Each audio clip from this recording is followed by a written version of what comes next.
Fala pessoal, beleza? Bom, vou fazer uma revisãozinha rápida aqui então sobre fontes de energia. Vou começar falando um pouco da classificação das fontes de energia, que podem ser, primeiramente, as fontes primárias e as fontes secundárias. Qual que é a diferença? As fontes primárias são aquelas que são encontradas na natureza na forma como elas estão. Por exemplo, a energia hidráulica, a energia do petróleo, a energia do carvão, a energia solar, a energia eólica, a energia nuclear. Elas estão nessa forma na natureza. Então, energia primária ou fonte primária de energia. A energia na sua forma natural, beleza? Agora, a gente não usa diretamente a energia na sua forma natural. A gente transforma a energia para uma outra forma para a gente poder usar. E essa forma na qual a energia é transformada é a fonte secundária de energia, ou a energia secundária. Então, o que é a energia secundária? É a energia transformada para uso humano, né? No caso, por exemplo, a energia hidráulica, que estava lá na forma de força da água do rio descendo, ela é transformada em energia elétrica. Então, a energia hidráulica é a primária, a energia elétrica é a secundária, tá? Mas a energia elétrica, ela é secundária, mas ela não tem que vir sempre da energia hidráulica, né? Então, a energia elétrica é uma energia secundária, que pode vir, por exemplo, da hidráulica, ou pode vir, por exemplo, da eólica, ou pode vir, por exemplo, da solar, ou pode vir, por exemplo, da nuclear, né? Então a gente pode usar diferentes tipos de fontes primárias para gerar a mesma fonte secundária, né? Uma outra fonte secundária, uma outra energia secundária, por exemplo, o calor, né? Digamos que eu preciso aquecer a minha casa, certo? Digamos que eu moro num lugar muito frio, eu preciso aquecer a casa. Então eu preciso da energia secundária na forma de calor. Esse calor pode vir da queima de gás, pode vir da queima de biomassa, pode vir da queima de petróleo, pode vir da queima de carvão, pode vir da queima de lenha e pode vir, por exemplo, até da energia nuclear, né? Ou da energia hidráulica, que é transformada em energia elétrica, que depois é transformada em calor, né? Então a gente pode ter diferentes formas de chegar nessa energia que a gente quer, que é o calor, ok? Então isso seria fonte primária e fonte secundária. Bom, as fontes primárias podem ser divididas, podem ser subdivididas em dois tipos. As fontes primárias renováveis e as fontes primárias não renováveis. Qual que é a diferença? As fontes primárias renováveis são aquelas que são repostas pela natureza mais rápido do que a gente usa, ou seja, são aquelas que não acabam. Enquanto que as fontes não renováveis são aquelas que acabam porque a gente usa mais rápido do que a natureza repõe, né? Falando um pouquinho de cada um desses dois tipos aí. Então, as fontes de energia primárias não renováveis, vamos começar pelas não renováveis. As não renováveis são normalmente dois grupos. Os combustíveis fósseis, que se subdividem, já vou falar quais são suas divisões, e a energia nuclear, que geralmente vem do urânio, né? Tanto o urânio como os combustíveis fósseis são recursos minerais que existem no planeta e que não vão se repor na mesma velocidade que a gente usar. Apesar de que o urânio ele tende a demorar muito mais tempo para acabar do que os combustíveis fósseis, mas uma hora ou outra acabaria se a gente usasse em massa, certo? Bom, como que o urânio pode ser usado? Por exemplo, o urânio ele pode ser usado exatamente para produzir energia nuclear. Então você pega o urânio, coloca numa usina nuclear, bombardeia o urânio com nêutrons e isso vai gerar a abertura do núcleo do átomo, por isso que chama energia nuclear, né? Abre o núcleo do átomo e quando abre o núcleo do átomo, isso libera energia, geralmente em forma de calor. Aí você aproveita esse calor para aquecer a água aquecida vai gerar energia elétrica ao passar por uma turbina, ao passar por um gerador de energia elétrica, tá? Sob alta pressão porque ela está aquecida, tá? Então, enfim, isso é o urânio, energia nuclear. Outro tipo de fontes primárias não renováveis, a energia dos combustíveis fósseis. Combustíveis são coisas que queimam. Fósseis passaram por um processo de fossilização, que significa o seguinte: eles eram matéria orgânica no passado, né? E agora eles se transformaram em minerais. Basicamente isso que aconteceu. Ao longo de milhões de anos, eles foram transformados em minerais. Quais são os combustíveis fósseis? O carvão mineral, o gás natural e o petróleo. Os mais comuns: carvão mineral, gás natural e petróleo. Tá? Vou falar um pouquinho rapidamente sobre a formação deles. No caso do carvão mineral, o que aconteceu? Há milhões de anos, num período da Terra chamado período carbonífero, por isso carvão, carbono, carbonífero, né? No período chamado carbonífero, muita matéria orgânica lenhosa, que seria árvores, galhos e tal, foi soterrada e a pressão foi produzindo um processo chamado de carbonificação. Né? Então, matéria orgânica soterrada foi sofrendo pressão e essa pressão foi gerando a carbonificação, que seria o quê? A liberação daquilo que não é carbono, né? E a concentração, portanto, do carbono como componente do carvão. Quanto mais tempo e quanto mais pressão essa matéria orgânica sofrerem, mais carbono vai ficar e menos impurezas. Então vai tendo um processo de purificação nessa carbonificação. Tá? E aí quanto mais puro for o carvão, maior vai ser sua capacidade de liberar calor quando ele for queimado. Tá? O antracito, que é o carvão mais puro, tá? Ele é aquele que tem maior capacidade de liberar calor ao ser queimado. Enquanto a turfa, que é o carvão menos carbonificado, digamos assim, né? O carvão com mais impurezas, vai ter menos capacidade de gerar calor quando for queimado. Tá?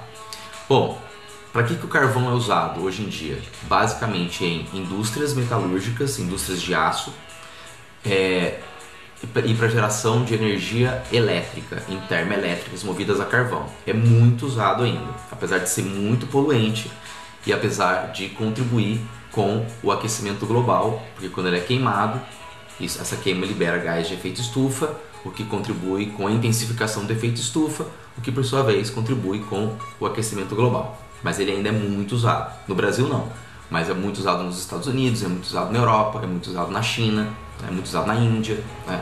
Então realmente ainda a humanidade, grande parte da humanidade ainda depende muito do carvão mineral para gerar energia elétrica, ok? Que mais? Petróleo e gás natural. Tá? Petróleo e gás natural também são combustíveis fósseis, só que são um pouco diferentes do carvão. O petróleo e o gás natural se formam juntos, geralmente. Então normalmente quando você tem uma reserva de petróleo, você também tem junto gás natural e vice-versa. Às vezes você tem uma reserva mais de gás natural, mas também tem um pouco de petróleo, né? Então é comum os dois aparecerem juntos e eles sempre se formam no fundo do mar a partir da fossilização de matéria orgânica marinha, como algas, fitoplâncton, animais marinhos e coisas do tipo. Então toda essa matéria orgânica é depositada no fundo do oceano, né, geralmente nas proximidades dos continentes, onde tem bacias sedimentares oceânicas. Aí isso vai sendo soterrado com sedimentos, né, vira uma bacia sedimentar e no meio dessa bacia sedimentar começa a acontecer esse processo de fossilização, de transformação de transformação da matéria orgânica em petróleo e gás natural. Né? O petróleo e o gás natural sendo menos densos que a água, eles começam a subir até que eles encontram alguma rocha ou algum material selante que vai dificultar o vazamento, vai dificultar que esse material todo escape para a água do mar. E aí fica um depósito de petróleo ou de gás natural presos ali dentro dessa bacia sedimentar. Tá? Bom, para que o petróleo e o gás natural são utilizados hoje? Principalmente para o transporte, né? Então tem que lembrar aqui: carro, caminhão, ônibus, trem, navio, avião, tudo isso daí usa principalmente petróleo no mundo todo, principalmente petróleo. Tem alternativas, tem carro elétrico, tem trem elétrico, né? Tem carro a gás, tem carro a etanol, né? Mas no geral o que mais se usa é petróleo para fazer tudo isso se mover, tá? Então, transporte, O gás natural também é muito usado em indústrias e também é muito usado para gerar energia elétrica em termoelétricas movidas a gás natural. Bom, problemas. Os dois também são poluentes, apesar de serem menos poluentes do que o carvão, mas também são poluentes. E além disso, contribuem com o aquecimento global. Porque quando se queima esses combustíveis, isso libera CO2, que é um gás estufa, que daí aumenta, intensifica o efeito estufa no planeta e por sua vez acaba gerando o aquecimento global, certo? Bom, então esses são os combustíveis fósseis que estão dentro das fontes primárias de energia não renováveis.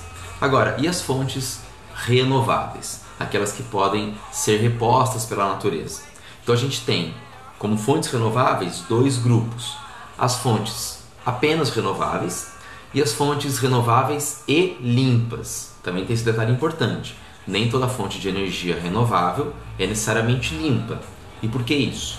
Porque você pode ter fontes que são renováveis, ou seja, que a natureza repõe para a gente, mas para aproveitar essa fonte a gente precisa gerar impactos ambientais e sociais. E aí não dá para dizer que ela é limpa, né? Então, o primeiro exemplo desse primeiro grupo aí, das fontes renováveis não limpas, a energia hidráulica. A energia hidráulica, que é a força dos rios, ela é muito usada hoje para gerar energia elétrica em hidrelétricas. Porém, a construção de hidrelétricas gera impactos ambientais e sociais. Você tem que alagar uma grande área, e ao alagar uma grande área, você acaba gerando um impacto ambiental, porque você, né, vai alagar florestas, vai alagar pastos, vai alagar um monte de coisa, e impacto social, porque as pessoas que moravam ali vão ter que sair, vão ter que ir embora para outro lugar. Tá? Outra forma de energia renovável não limpa, a biomassa. Tá? Em geral, a biomassa não é limpa. Por quê? A biomassa o que é biomassa? A biomassa é toda matéria orgânica que possa ser usada para gerar energia. Pode ser usada para gerar calor, pode ser usada para gerar transporte, movimento, no caso do etanol, por exemplo. Pode ser usada para gerar energia elétrica, né? No caso, por exemplo, hoje do bagaço de cana no Brasil, que é muito usado para gerar energia elétrica. Tá? Só que a produção da biomassa, ela gera impacto ambiental, porque você tem que ocupar grandes áreas para produzir. Por exemplo, o eucalipto para ter lenha, para produzir a cana-de-açúcar para ter o etanol ou para ter o bagaço de cana. Né? Tudo isso aí vai exigir a ocupação de uma grande área. E ao ocupar uma grande área, você acaba gerando impacto ambiental também. E finalmente a gente tem as fontes de energia renováveis e limpas, ou seja, aquelas que geram o menor impacto ambiental possível, que seria dois tipos atualmente: a energia eólica do vento, que é usada para gerar energia elétrica, né? E a energia solar. A energia solar, ela pode ser usada com placas fototérmicas, que apenas aquecem a água, ou com placas fotovoltaicas, que geram energia elétrica. As fototérmicas são baratas, porém só servem para aquecer a água, mas já é uma boa economia de energia elétrica. As fotovoltaicas, elas são mais caras, né? E ainda tem uso restrito por conta disso, mas a tendência é que vá barateando e que, portanto, comece a ser mais utilizada no futuro. Beleza? Pessoal, sobre fontes de energia, é isso que é o básico que você tem que saber, tá? Então, espero que o vídeo tenha ajudado e até um próximo vídeo. Obrigado!